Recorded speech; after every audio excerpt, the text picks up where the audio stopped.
அந்த சமயத்தில் தேவையோ அதெல்லாம் கொடுத்து நிரப்புபவன், கவனித்துக் கொள்பவன் அப்படின்னு. பர்த்தா, கத்திர் பர்த்தா பிரபு. பிரபு அப்படிங்கிறது ராஜா. பிரபு யார் ஆதிக்கம் செலுத்துகிறானோ அவன் பிரபு. அப்புறம் சாட்சி. சாட்சின்னு சொன்னா அவன் இது எல்லா செயல்களுக்கும் எல்லா நடவடிக்கைகளுக்கும் சாட்சியாக அதிலிருந்து விலகி நிற்கிறான்னு அர்த்தம். நம்ம எப்பவுமே நம்ம உள்ள இருக்கிறவனுக்கு சாட்சியா ஆக முடியாது. துப்பாக்கி குண்டு வெடிக்கிறது, ரத்தம் பீறிட்டு வெளியில வருது, அவன் கீழே விழுறான், ஒவ்வொன்று கத்துறான், ஓடுறான் 4 பேரு. அங்க உள்ள இருக்கிற ஆளுக்கு, அந்த ஓடுற ஒரு ஆளுக்கு கேட்டா நீ என்ன பார்த்தேன்னு கேட்டா எனக்கு தெரியாதுன்னு. ஆனா வெளியில இருந்து அமைதியா இருந்து பார்க்கக்கூடிய, இதுல இருந்து விலகி இருப்பவன் தான் பார்க்க முடியும். அவன் தான் கரெக்டான சாட்சியா இருக்க முடியும். விலகி இருப்பவன், அதுல உள்ள உணர்ச்சி பூர்வமா இன்டென்ஸா அவன் உள்ள சிக்கியவன், அதோட ஒட்டியவன், தன்னைத்தானே அதுல ஒட்டிக்கிட்டவன் அவன் சாட்சியா இருக்க முடியாது. ஸோ பிரபு சாட்சி, இந்த உலகத்துல வேடிக்கை எல்லாத்தையும் அவன் அப்படியே விலகி நின்று பார்க்கிறவன், பிரபு சாட்சி. நிவாசக, நிவாசனா வசிக்கும் இடம். ஸ்ரீனிவாசன், ஸ்ரீ வசிக்கும் இடம். ஸ்ரீ லக்ஷ்மின்னு சொல்லலாம். அவள் அவனிடம் அந்த இடத்தில் வசிக்கிறாள். நிவாசக. சரணம், சரணம்னு சொன்னா சரணமடைவதற்கான அந்த இடம், எங்கே நம்ம சரண்டர் ஆகலாமோ, சரண்டர் ஆகலாமோ அந்த இடம், சமர்ப்பணம் ஆகக்கூடிய அந்த இடம், அது சரணம். அடுத்தது நிவாச சரணம். சுஹ்ருத், சுஹ்ருத் எல்லார பற்றியும் ஒரே மாதிரி பாசிட்டிவான அன்பான கருத்து கொண்டவன். யாரை பத்தியும் இது இல்லை. நமே துவேஷோஸ்தி ந பிரியன்னு அங்க சொன்னாலும் சுஹ்ருத்னு சொன்னா எல்லாருடைய நலனை விளைபவன். ஹிருதயம், இது கூட ஒரு அழகான மலையாள வார்த்தை. சுஹ்ருத், நண்பனுக்கு அப்படி அந்த வார்த்தையை யூஸ் பண்ணுவான், சுஹ்ருத் அப்படின்னு. சுஹ்ருத் சரணம். சுஹ்ருத். பிரபவஹ பிரளயஹ ஸ்தானம். 3. பிரபவ உருவாக்குறது, பிரளய விசர்ஜனம் பண்றது, ஸ்தானம் நிலைக்க வைக்கிறது, அதாவது பாதுகாக்கிறது இருக்கிற வரைக்கும். பிரபவஹ பிரளயஹ ஸ்தானம்.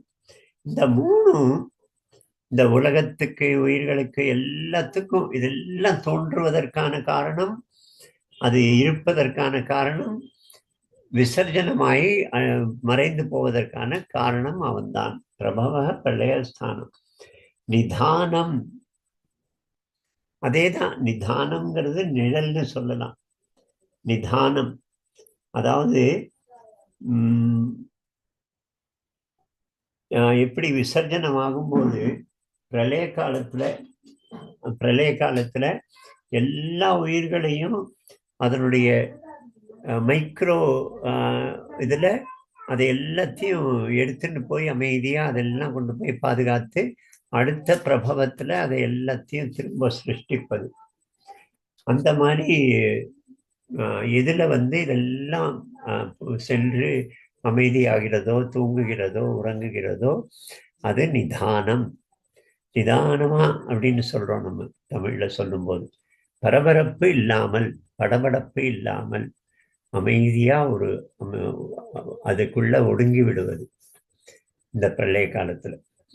பீஜம் அவ்யயம், அழியாத விதை. அழியாத விதை.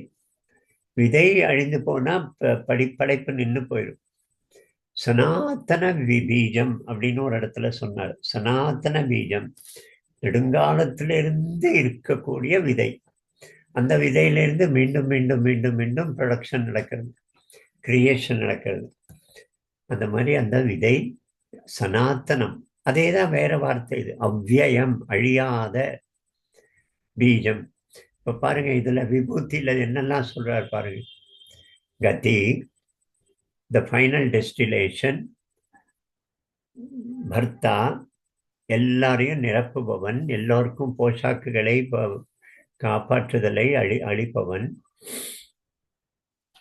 பிரபு, எல்லாத்தையும் ஆள்பவன், அவனின்றி ஓரணுவும் அசையாது, எல்லாம் அவனுடைய இதுபடி சுத்தல், எல்லா நிகழ்ச்சிகளும் அவனுடைய விருப்பப்படி நடக்கிறது. பிரபு, பாஸ் அப்படின்னு அர்த்தம். பிரபு. சாட்சி, பிரளய என்ன ஆரம்பம் என்ன, கத்திர் பர்த்தா பிரபு சாட்சி. நிவாச, வசிக்கக்கூடிய இடம். அவனுள்ளதான் எல்லாமே இருக்கு. அவனுடைய வசிக்கக்கூடிய ஸ்ரீனிவாசன் பேர் சொல்லும். ஸ்ரீ, வசிக்கக்கூடிய இடம். நிதானம், நிவாச, சரணம் சுஹிருத்.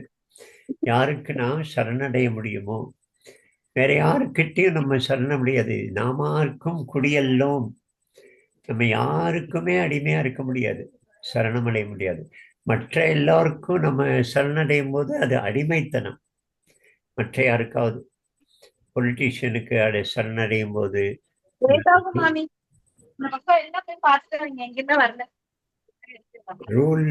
ரூலர் கிட்ட அடிமையாகும் போது, அதெல்லாம் அடிமைத்தனம். நாமார்க்கும் குடியல்லோம் அப்படின்னு சொல்றார். யாருக்கும் நான் அடிமை இல்லை. ஆனா அவன் ஒருவனுக்கே அடிமை என்போம். அவன்கிட்ட நம்ம சரணடைய முடியும். யார் சரணடையக்கூடிய தகுதி பெற்ற சரணம்,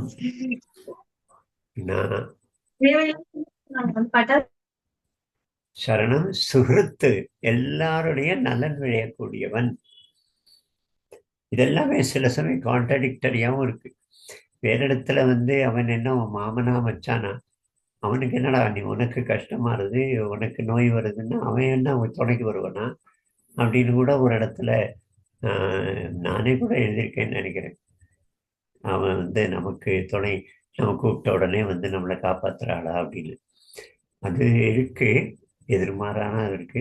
பட் எல்லாருடைய நலனை விளையக்கூடியவன், எல்லோருக்கும் அவர் தழைப்பதற்கு என்ன அவசியமோ அது அப்படின்னு. இதெல்லாமே என்ன பாருங்க, இதெல்லாம் அவனுடைய தன்மைகளை சொல்லும்போது எத்தனை வெரைட்டியா சொல்றான். அடுத்ததுல பாருங்க, தபாமி அகம். தபாமி அகம், நான் தகிக்க வைக்கிறேன். தகிக்க வைக்கும் அக்னி, உக்ரமான அக்னி நான் தான். தபாமி, தபஸ் அப்படின்னா கடுமையான அதுல போய் அந்த அக்னியில கஷ்டத்துல உருக்கி தன்னை உருக்கக்கூடிய தபம். தப்ப அப்படின்னா இன்னொரு அர்த்தம் தகிக்க வைப்பது. தாப்ப அப்படின்னா இன்னொரு அர்த்தம் ஃபீவர். தபாமி அகம், அகம் வருஷம். ஒரு பக்கம் நான் தான் தகிக்க வைக்கிறேன், இன்னொரு பக்கம் நான் தான் மழையாகவும் இருக்கிறேன். தபாமி அகம், அகம் வருஷம். என்னது அந்த அந்த இது என்னது, தபாமி அகம் அகம் வருஷம். நிகிருஹ்ணாமி உத்ஸ்ருஜாமி ச. நிகிருஹ்ணாமி என்ன அர்த்தம் அதுக்கு போட்டிருக்கு? நிகிருஹ்ணாமி, நிகிரகம், கண்ட்ரோல். அப்படியா? நிகிருஹ்ணாமி, தடுக்கிறேன். withhold அப்படின்னு போட்டிருக்கு இங்கிலீஷ்ல. withhold. நிகிரகம்னா கண்ட்ரோல். கண்ட்ரோல் அதாவது இது பண்றது, பிரிவென்ட். ஆமா, நிகிரகம். தவறு செய்வதிலிருந்து, டிராஃபிக்ல தவறு செய்வதிலிருந்து இது பண்ணக்கூடிய, கண்ட்ரோல் பண்ணக்கூடியவன் அந்த போலீஸ். வருஷத்தை வித்ஹோல்ட் பண்றதுன்னு அர்த்தத்துல எழுதியிருக்காப்பா. I give heat, I hold and then send forth the rain அப்படின்னு போட்டிருக்கா. அந்த வருஷன் அப்படிங்கிறது இந்த நிகிரஹணாமின்னு போட்டிருக்கு. அப்படி எழுதியிருக்கா. ஓ, நிகிரகணாமி வருஷத்தோட இருக்கா? அதான் அதாவது அவன் அப்படி அர்த்தத்துல, அப்படி இந்த இங்கிலீஷ் அர்த்தத்துல வாயுவோட தபாம்யுகம் அகம். நிகிரகணாமி மாமா வாயு. நீங்க எழுதிக்கிறது வந்து ஆ, நீங்க வந்து நான் ஹே அர்ஜுனா நானே சூரியனாக தகிக்கிறேன், நீரை ஆகர்ஷித்து மழையாக பொழிபவனும் நானே, அமிர்தமும் மரணமும் சத்தும் அடுத்த அசத்தும் வரி. நானே. அப்படி சோ ஆக்கர்ஷித்து, அதாவது இந்த வாயுவை, நீராவியை அது எல்லாத்தையும் கண்ட்ரோல் பண்ணி அதை செதறி போகாம தடுத்து ஒருங்கிணைத்து அதுக்கப்புறம் மழையாக பொழிய வைப்பவன். அந்த மழையோட சம்பந்தம் அது நிகிருஷ்ணாமி. நிகிரகம் மன்னியே வாயோரிவ சுதுஷ்கரம்னு நம்ம சொல்றாங்க. எங்க 16வது அத்தியாயத்துல நிகிரகம், அதை கட்டுப்படுத்துவது. வாயுவை கட்டுப்படுத்த விட ரொம்ப கஷ்டமானது அப்படிங்கிறான். மனசை வந்து கட்டுப்படுத்து நிகிரகம். நிகிருஷ்ணாமி உத்ஸ்ருஜாமிச்ச. உத்ஸ்ருஜாமின்னா உருவாக்குதல். வருஷத்தோட, அதாவது மழையோட சம்பந்தப்பட்ட வாக்கியம் அது. ஓஹோ. நிகிருஷ்ணாமி உத்ஸ்ருஜாமிச்ச. அமிர்தம் சைவ மிருத்யுஷ்ச. பாருங்க, ஒரு பக்கம் அமிர்தமும் நான் தான், ஒரு பக்கம் மரணமும் நான் தான். அமிர்தம் சைவ மிருத்யுஷ்ச. சத்து அசத்து, எக்ஸிஸ்டென்ஷியல் நான் எக்ஸிஸ்டென்ஷியல். இருப்பது இருப்புத்தன்மை, இல்லாத்தன்மை. இருப்பு அழியும், இருப்பு மறையும் தன்மை. சத்து அசத்து ரெண்டும் நான் தான். இது வந்து நீங்க லலிதா சஹஸ்ரநாமோ மற்ற எதுல படித்தாலுமே இந்த மாதிரி கான்ட்ராஸ்ட் எல்லாம் நான் தான் சொல்றது. அவளுக்கு சொல்லும்போது லலிதா சஹஸ்ரநாமத்துல நமஹ நமஹ சொல்லும்போது இது அவ்யக்தமும் நானே, வியக்தமும் நானே. மேக்ரோ விராட்டமும் நானே, அணுவும் நானே. அணோரணியாம் சமனுஸ்மரேத்ய. இது லலிதா சஹஸ்ரநாமத்திலையும் வருதுன்னு நினைக்கிறேன். யாருக்காவது தெரிந்தவங்க இருந்தா சொல்லுங்க. கான்ட்ராஸ்ட் ரெண்டுமே நான் தான் அப்படின்னு சொல்ற. நான் அந்த 13வது அத்தியாயத்துல வந்து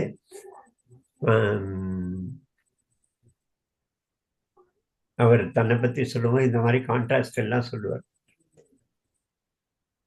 தூரஸ்த ச அந்திகேச்சத தத். தூரத்துல இருக்கிறவன், மிக உள்ள சமீபத்துல இருக்கிறவன். அணோரணியாம், இன்னும் அணு சைஸுக்கு இருக்கிறவன், பிரம்மாண்டமா பெரிசா இருக்கிறவன். ரெண்டும் நான் தான். அப்படித்தானே இருக்கு. இதுல என்ன இருக்கு? அமிர்தஞ்சைவ மிருத்யுச்ச சதசச்சாகம் அர்ஜுன. அதுக்கு என்ன அர்த்தம் போட்டிருக்கு?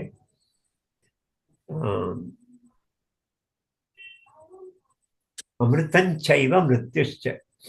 I am also the death and I am immortality. I am also death and I am immortality personified. Both spirit and matter are in me. அந்த சத் அண்ட் சித் பிராக்கெட்ல எழுதி இருக்கு. சத் அசத்துன்னு போட்டிருக்காப்பா. சத் அசத்.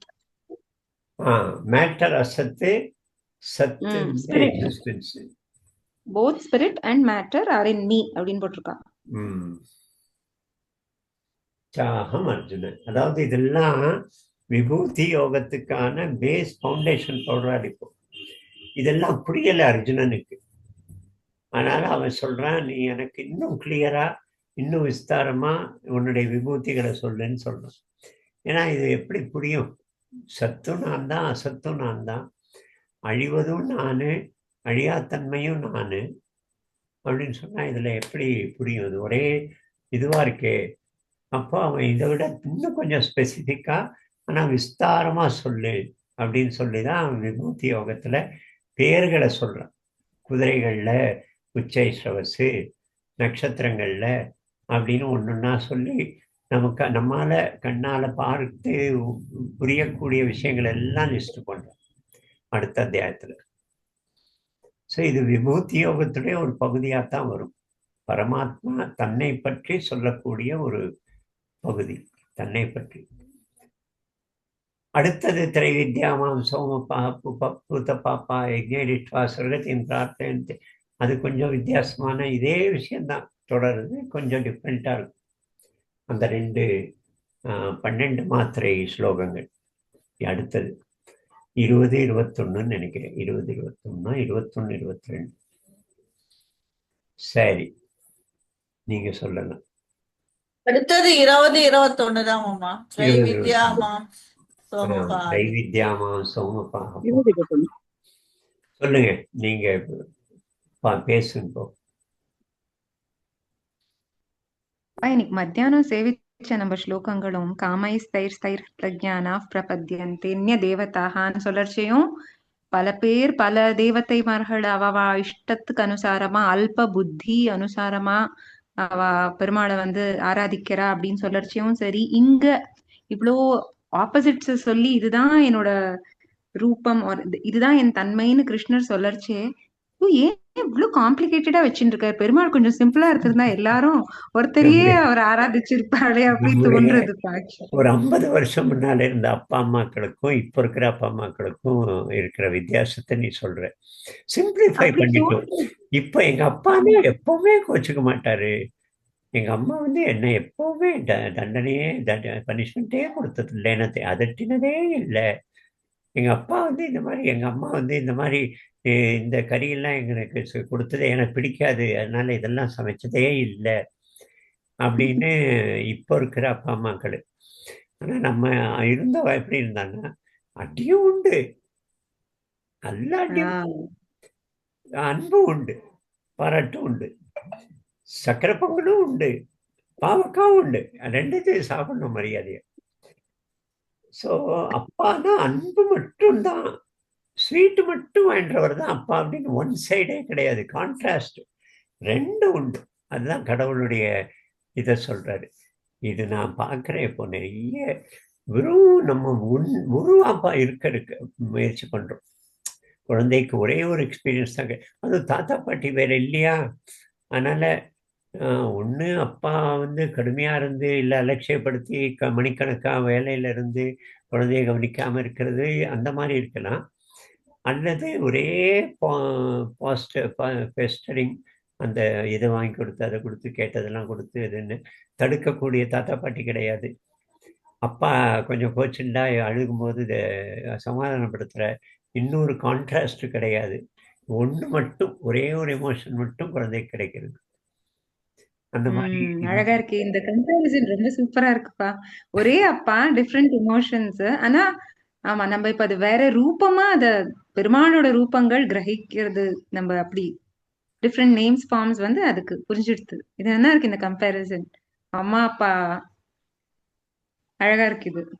இப்படி சிங்கிள் எமோஷனா இருந்தான்னு வச்சுங்க, அப்பா இவரை மேனிப்புலேட் பண்றது ரொம்ப ஈஸி குழந்தைக்கு.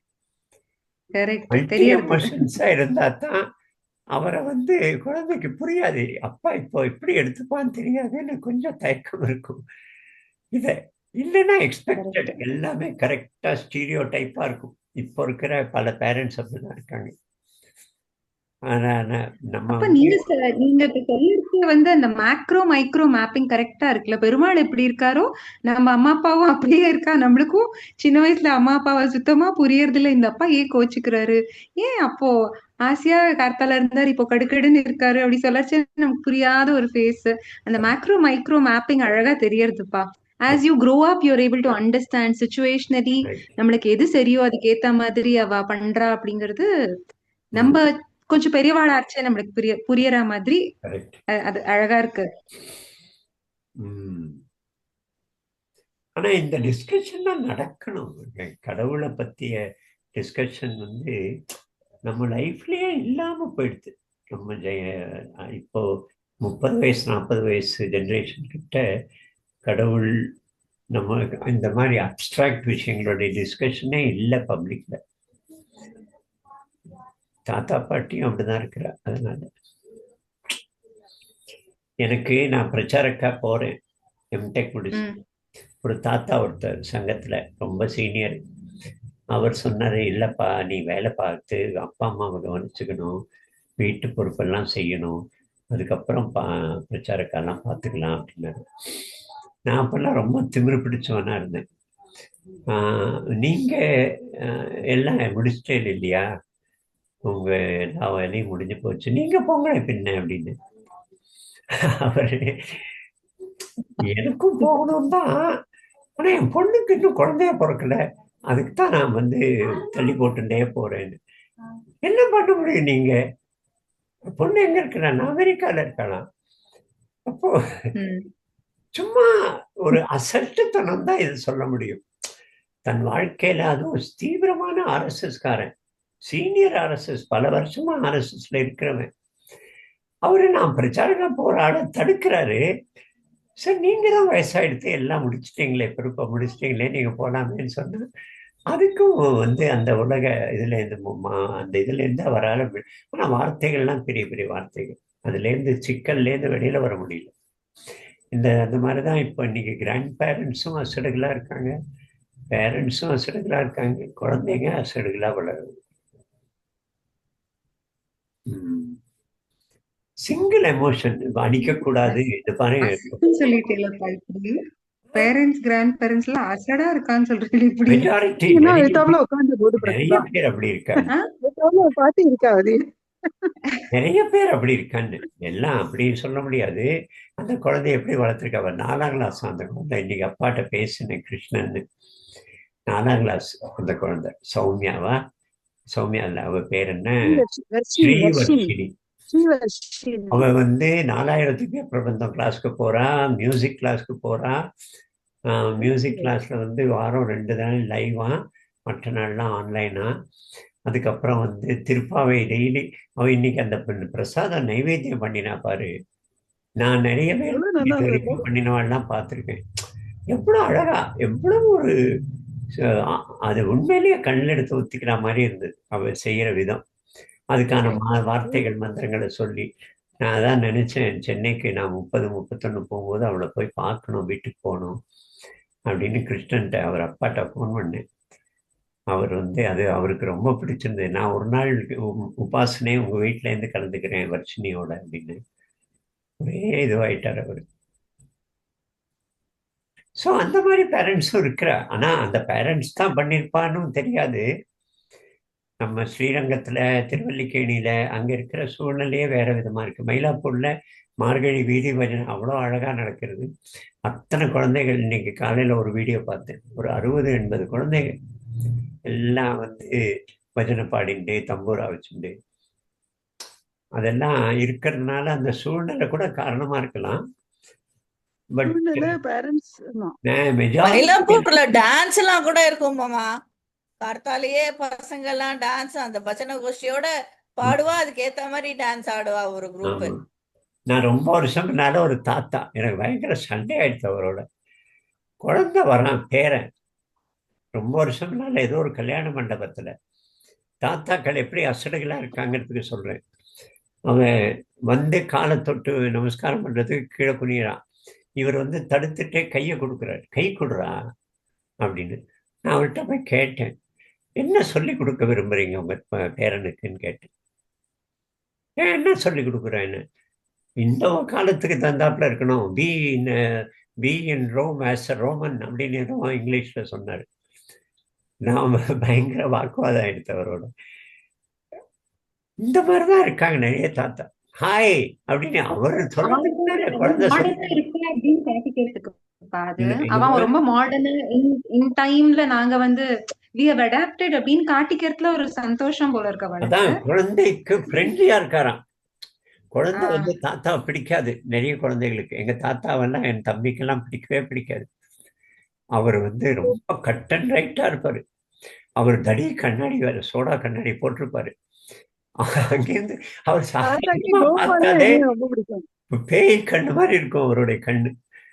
அப்போ அவருக்கு, அந்த தாத்தாக்கு ஆசையா இவங்களோட ஃப்ரெண்ட்லியா இருக்கிறதுக்கு, நாளைக்கு அவன் வெறுத்துடக்கூடாது அப்படின்னு. என்னவோ என்ன பண்ற, அவரும் ஒன்றும் பண்றது இல்லை, தன்னுடைய முதிர்ச்சியை காட்டுற மாதிரி. இப்ப எங்க தாத்தா எல்லாம் இருந்தாரு, அவர் பாட்டு அவர் வாழ்க்கை வாழ்ந்தார்.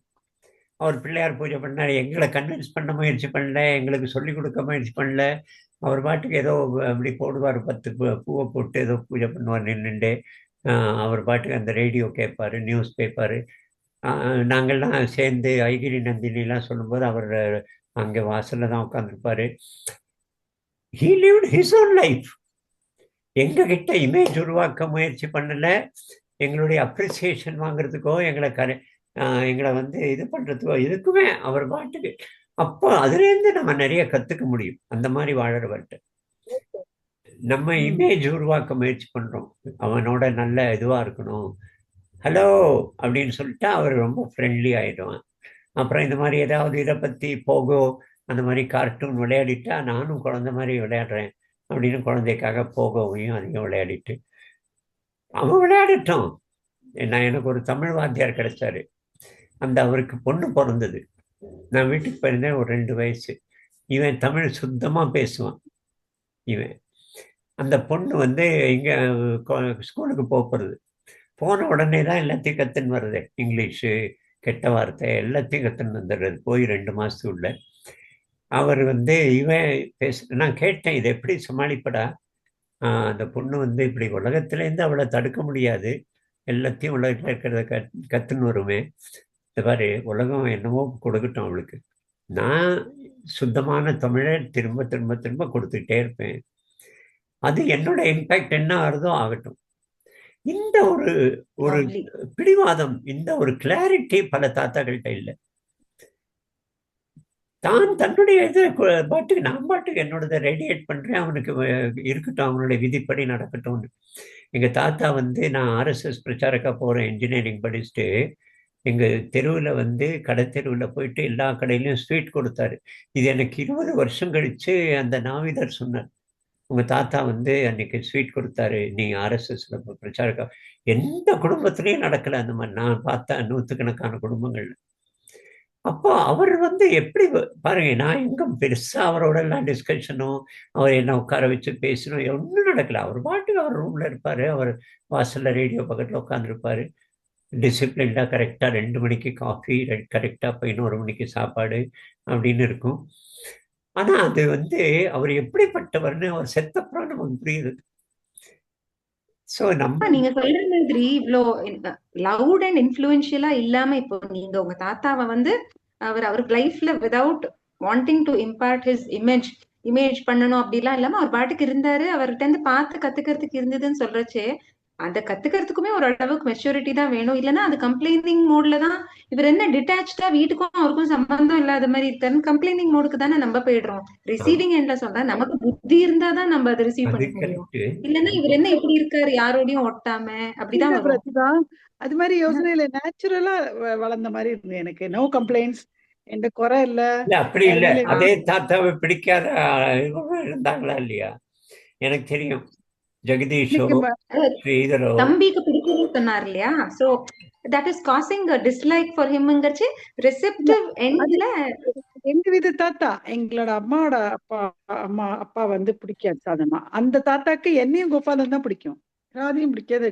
ராதி ஏன்னா அவளுக்கு ஒரு இது, அவளோட வே ஆஃப் இது டிஃப்ரெண்டா இருக்கும். இப்ப கோபாலன் நெக்ஸ்ட் தாத்தா சொன்னது எங்க அப்பாவோட. அப்படி இல்ல இல்ல, அவருக்கு எல்லாரும் தான் வேணும், எல்லாருக்கும் உட்கார வச்சு தான் பஜனை பண்ணுவாரு. நமக்கு தான் பிடிக்காது, ஆக்டிவிட்டி பிடிக்காது, அந்த டைட்னஸ் ஸ்ட்ரிக்ட்னஸ் பிடிக்காது. ஒருத்தருக்கு பிடிக்கும், ஒருத்தருக்கு பிடிக்காது, அதெல்லாம் இருக்கும். அவர் அப்படியே இருந்தாரு, அவர் எல்லாருக்கும் காமனாத்தான் இருந்தாரு. தன்னுடைய மருமகளுக்கிட்ட அரிசி தாளிக்கும் போது, இந்த அரிசியை இது பண்ணும்போது, தண்ணியில வச்சு இது பண்ணும்போது அவர் பக்கத்துல நிற்பாரு, ஒரு பருக்க கூட சிங்க்ல விழக்கூடாதுன்னு. அவர் அப்படியே தான் இருந்தாரு. அவர் முதல் மருமகள்கிட்டே இருந்தாரு, 2ஆம் மருமகள்கிட்டே இருந்தார், தன் பொண்ணுகள்கிட்டயும் அப்படிதான் இருந்தாரு. இதுதான் நான் சொல்றேன். இப்போ நம்ம வந்து என்ன பண்றோம், ரூல்ஸ் போட்டுக்கிறோம். வாங்கி கொடுக்கணும், சாக்லேட் கொடுக்கணும், ஃப்ரெண்ட்லியா இருக்கணும், அவனுக்கு பிடிச்ச விஷயம் பேசணும், அவனுக்கு பிடிச்ச விஷயம் இது பண்ணணும். அது ஆக்சுவலா டேமேஜிங்னு என்னுடைய கருத்து. அது வந்து ரொம்ப நல்ல மேபி ஓகே மெனி கேசஸ்ல அப்படி இருக்கலாம். நான் சொல்றேன் ஒரு ஒரு கனெக்ட் வந்துடுதுன்னா நம்மளுக்கு ஏதோ நல்லது சொல்லணும்னாலும் அது கேட்டுக்கிற ஒரு ஃப்ரீக்வன்சி அது அவளை கொண்டு வேணும். வந்து நீ தப்பில்லை. சொல்றது ரொம்ப அது கரெக்ட். அது இல்லையே, எல்லாத்தையும் இருக்காது. 10 பேரங்க இருந்தா எல்லாரும் ஒரே மாதிரி. எங்க பெரிய பெரியம்மாவோட பசங்கள்லாம் அப்படி திட்டுவாங்க சுப்பிரமணிய தாத்தாவை. கண்ணாமண்ணா திட்டுவாரு. அதெல்லாம் இருக்கும். நான் ஏன்னா அவங்களோட மெச்சூரிட்டி லெவல் அவ்வளோதான். இப்போ 60 வயசுக்கு அப்புறம் கொஞ்சம் ஏதோ நல்ல இதெல்லாம் கொஞ்சம் புரிபட ஆரம்பிச்சிருக்கு அவங்களுக்கு. ஒருத்தரும் ஒன்னொன்று அவங்கள ரிசப்ஷன் அவசியம். நீ மழை பெஞ்சா போதாது, நம்ம அதை தண்ணியை சேகரித்து வைக்கிற இது நம்மக்கிட்ட இருக்கணுமே. நம்மக்கிட்ட இல்லைன்னா தண்ணி எல்லாம் அப்படியே அடிச்சுன்னு சாக்கடை வழியா சமுத்திரத்துக்கு போயிடும். சலோ. ஆனால் பரமாத்மாவை பற்றிய டிஸ்கஷன்ஸ்